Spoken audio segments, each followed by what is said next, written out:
अस्सलाम वालेकुम dear students. Student हम स्टार्ट करने जा रहे हैं इंग्लिश ग्रामर। स्टूडेंट ये वो ग्रामर नहीं होगी कि जिसमें मैं आपको ग्रामर की डेफिनेशन बताता रहूं, उसके बाद मैं आपको नाउन पे ले चलूं, नाउन की टाइप्स बताऊं और ये बताऊं कि कॉमन नाउन क्या होते हैं और कलेक्टिव नाउन क्या होते हैं। हम थोड़ा सा हट के चलेंगे, तो ये जो जर्नी होगी हमारी, ये बड़ी यूनिक किस्म की जर्नी होगी। हम सब ने एक चीज़ फेस की है कि इंग्लिश ग्रामर में कुछ चीज़ें ऐसी हैं, कुछ रूल्स ऐसे हैं जिनको एक्सेप्शन करार दे दिया जाता है और उसकी फर्दर एक्सप्लेनेशन हमें नहीं मिलती। हम सब ने इस चीज़ को एक्सपीरियंस किया हुआ है, लेकिन ऐसा बिल्कुल नहीं होता। हर चीज़ की एक रीज़न होती है, कोई ना कोई लॉजिक होता है। ठीक है, मान लेते हैं कुछ ऐसी चीज़ें हैं इंग्लिश में जिसको आप कह सकते हैं कि दीज आर एक्सेप्शंस, लेकिन मोस्टली तमाम जो रूल्स होते हैं उनका कोई ना कोई लॉजिक होता है, उनके पीछे कोई ना कोई एक सॉलिड रीज़न होती है। इसलिए हम कुछ ऐसी ही चीज़ें डिस्कस करेंगे जो कि एक्सेप्शनल होंगी।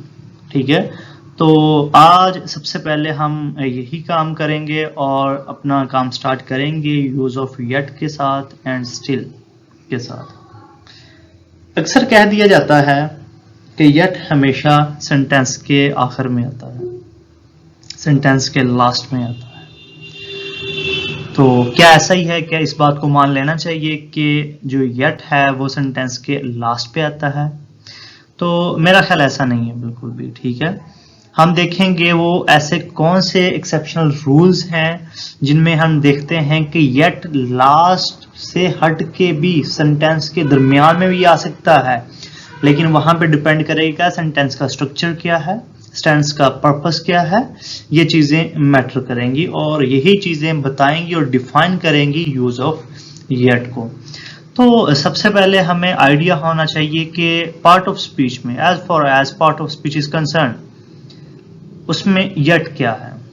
तो सबसे पहले हमें ये जानना चाहिए येट पार्ट ऑफ स्पीच में क्या है। I am repeating my words. तो येट एक एडवर्ब है। So next question should be that what kind of adverb. तो स्टूडेंट्स ये जो येट है ये एडवर्ब ऑफ टाइम है। नेक्स्ट बात करते हैं। लिखा हुआ कि the word yet is used primarily in negative sentences और इन क्वेश्चंस। ये वही बात है जो मैं आपसे पहले डिस्कस कर चुका हूँ। यही ख्याल किया जाता है कि जो येट है ये सेंटेंस के लास्ट में आता है और मोस्टली नेगेटिव सेंटेंसेस में आता है। चलें, यहाँ पे एक चीज तो क्लियर हो गई है कि जो येट है ये नेगेटिव सेंटेंसेस में यूज होगा और ये सेंटेंस के लास्ट में आएगा। आगे चलते हैं। अच्छा, अब चलते हैं दूसरी बात पे जिसको हम एक्सेप्शन कह देते हैं। ठीक है, अब it can appear at the end of sentence और it can follow the word not before the main verb in negative sentences. अब इस बात का क्या मतलब है कि और it can follow the word not before the main verb in negative sentences. जब भी नेगेटिव सेंटेंसेस की बात होगी तो मेन वर्ब से पहले येट का यूज हो सकता है। हम ये बात कर रहे हैं कि जो नेगेटिव सेंटेंसेस में जरूरी नहीं है येट सेंटेंस के आखिर पे आए, सेंटेंस उसके दरमियान में भी आ सकता है, लेकिन उसकी कंडीशन क्या है। उसकी कंडीशन स्टूडेंट ये है कि जो येट होगा वो मेन वर्ब से पहले होगा और उसी सेंटेंस में जो नॉट का वर्ड यूज किया गया होगा उसके बिल्कुल बाद में होगा। यानी हम कह सकते हैं नॉट और मेन वर्ब के दरमियान में येट जो है वो यूज होगा। आई थिंक ये पॉइंट क्लियर हो चुका होगा। ये जिनकी हम बात कर रहे हैं हम इनकी एग्जाम्पल भी देखेंगे, इनके एग्जाम्पल भी डिस्कस करेंगे, लेकिन फर्दर हम पहले अपनी थ्योरी बनाएंगे, थ्योरी की बेस बनाएंगे और उस पे ही अपनी एग्जाम्पल्स ड्राइव करेंगे। नेक्स्ट जो पॉइंट है वो देखते हैं। It does not appear at the beginning of sentence. ये बात आपको नोट कर लेनी चाहिए कि जो येट है वो सेंटेंस के शुरू में बिल्कुल नहीं आएगा, लेकिन यहाँ पे भी एक एक्सेप्शन है। एक्सेप्शन क्या है कि जब वो एज अ कंजंक्शन यूज हो रहा हो या as a word adverb use हो रहा हो। ये तो आ सकते हैं सेंटेंस के स्टार्ट में, लेकिन अगर इसके अलावा अगर सेंटेंस आप yet का यूज करना चाह रहे हैं तो वो कभी भी सेंटेंस के स्टार्ट में नहीं आएगा। या तो आप उसको सेंटेंस के दरमियान में यूज कर सकते हैं या फिर आप सेंटेंस के लास्ट में यूज कर सकते हैं। आई होप ये पॉइंट भी हमारा क्लियर हो चुका होगा। स्टूडेंट अब यहाँ पे हम डिस्कस करने जा रहे हैं कुछ एग्जांपल्स जो हमने पहले बात की है। अब यहाँ पे हम उनकी एग्जांपल्स की बात करेंगे, ठीक है। और देखते हैं सबसे पहले ही has not gone to doctor yet. अब यहाँ पे जो सबसे पहले हमने बात की है कि बहुत सारे बुक्स में हम ये पढ़ते आ रहे हैं कि येट को हमेशा नेगेटिव सेंस में यूज किया जाता है, नेगेटिव सेंटेंसेस में यूज किया जाता है। तो ये उसकी एग्जांपल है कि आप यहाँ पे देख सकते हैं कि नेगेटिव सेंटेंस तो आ गया, ठीक हो गया, और यहाँ पे येट का यूज भी है। और यहाँ पे जो सेकंड कंडीशन थी कि ये नेगेटिव सेंटेंसेस में यूज होगा और नेगेटिव सेंटेंसेस में ये सेंटेंस के लास्ट पे यूज होगा। तो ये दोनों चीजें हमें यहाँ पे एग्जाम्पल में मिल रही हैं। He has not gone to doctor yet negative sentence भी है और येट जो है वो सेंटेंस के लास्ट में यूज हो रहा है। नेक्स्ट एग्जाम्पल की बात करते हैं। We have not yet sold our house। ये वो पॉइंट जो मैंने बात की थी कि हम लाजमी नहीं है कि yet को सेंटेंस के लास्ट में यूज करें, हम सेंटेंस के दरमियान में भी इसको यूज कर सकते हैं, लेकिन डिपेंड करेगा उसका स्ट्रक्चर क्या है, उसका पर्पस क्या है। तो यहाँ पे हम देख सकते हैं कि we have not yet sold our house। यहाँ पे मेन वर्ब क्या है, sold, और यहाँ पे ये लिखा हुआ है नॉट। मैंने आपको यही कहा था कि मेन वर्ब और जो वर्ड नॉट होगा उनके दरमियान में येट को यूज किया जा सकता है। आप यहाँ पे देख सकते हैं मेन वर्ब है सोल्ड और उसी के साथ बिल्कुल येट लिखा हुआ है और उसके साथ बिल्कुल नॉट लिखा हुआ है। आप याद करें कि कुछ ही मिनट्स पहले हमने ये बात की थी कि अगर आपने येट को सेंटेंस के दरमियान में लिखना है तो उसकी एक स्पेसिफिक जगह है, ठीक है। वो क्या थी कि मेन वर्ब और जो वर्ड नॉट होगा उसके दरमियान में आप वर्ड को जो येट है उसको यूज कर सकते हैं। चले स्टूडेंट्स अब ये देखें, यहाँ पे जो मेन वर्ब है वो है सोल्ड और उसके साथ बिल्कुल लिखा हुआ है येट और उसके बिल्कुल साथ लिखा हुआ है नॉट।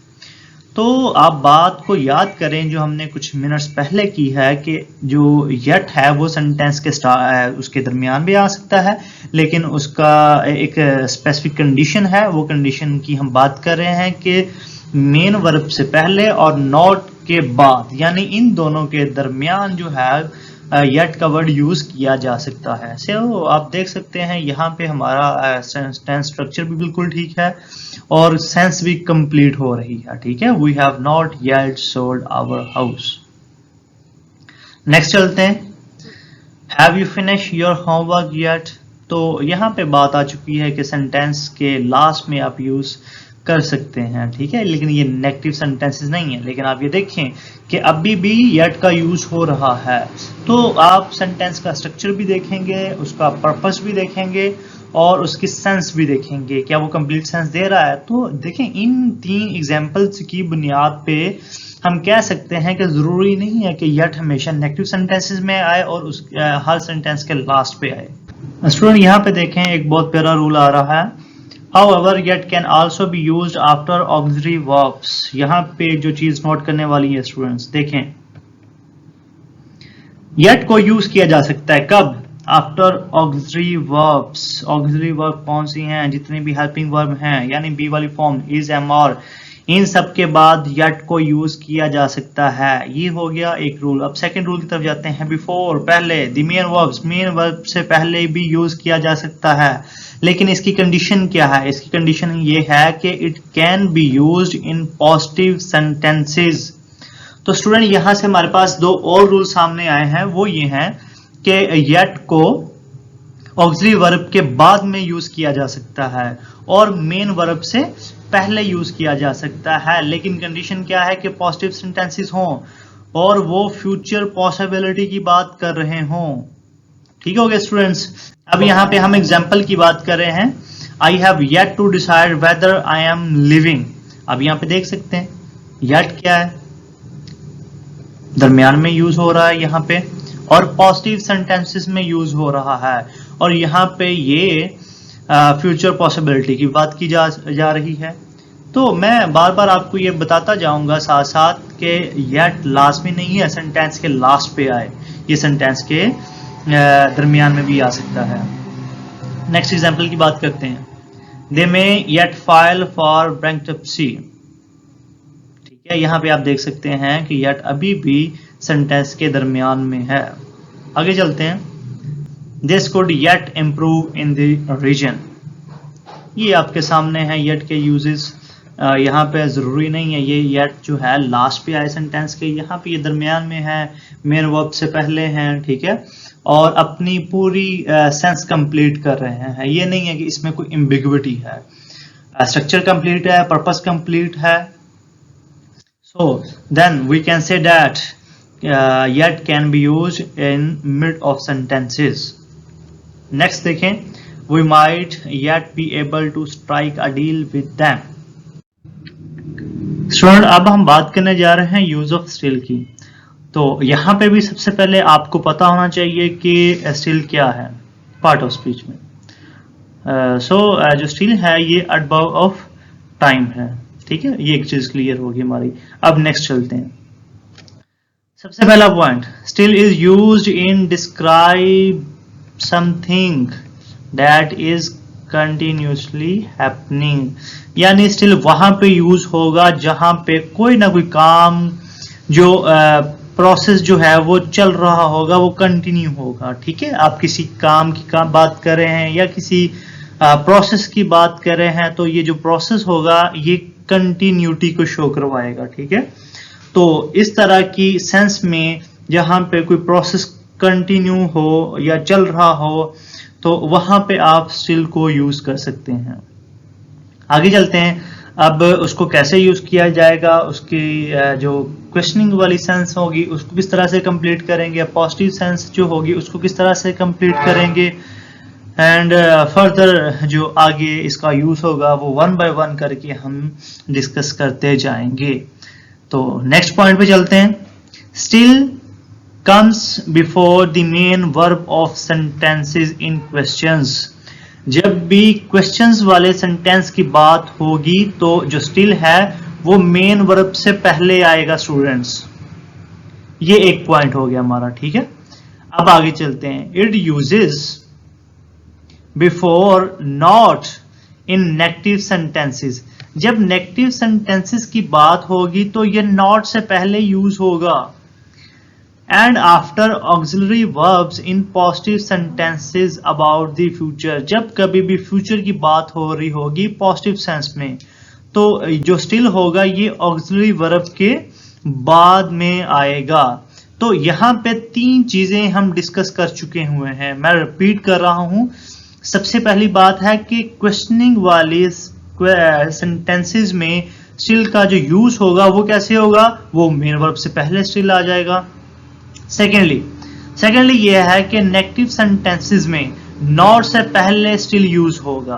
थर्ड पॉइंट में हम ये डिस्कस कर रहे हैं कि पॉजिटिव सेंटेंस हो लेकिन बात फ्यूचर की हो रही हो, तो इस तरह के सेंटेंसेस में जो स्टिल होगा वो ऑक्सिलरी वर्ब के फौरन बाद आएगा। ऑक्सिलरी वर्ब कौन से हैं, हेल्पिंग वर्ब, यानी कि हम कह सकते हैं बी वाली फॉर्म्स, इज, एम, आर, इन सब के बाद आएगा स्टिल। आगे एग्जाम्पल की बात करते हैं। एग्जाम्पल है, are you still working on the project. देखें, ये शो करवा रहा है कंटिन्यूटी की सेंस को, कि प्रोसेस जो है वो कंटिन्यू है और क्वेश्चन किया जा रहा है। ठीक है, और आप यहाँ पे देख सकते हैं कि मेन वर्ब क्या है, वर्किंग, और स्टिल जो है इससे पहले यूज हो रहा है। इसको रिलेट करें फर्स्ट वाली लाइन के साथ, still comes before the main verb of sentence. Sentence की मेन वर्ब से पहले, क्वेश्चनिंग वाली सेंस में सेंटेंस के मेन वर्ब से पहले स्टिल यूज होगा। सो ये जो फर्स्ट लाइन है वो हमारी जस्टिफाइड हो चुकी हुई है इस एग्जांपल के साथ। नेक्स्ट एग्जांपल की तरफ मूव करते हैं।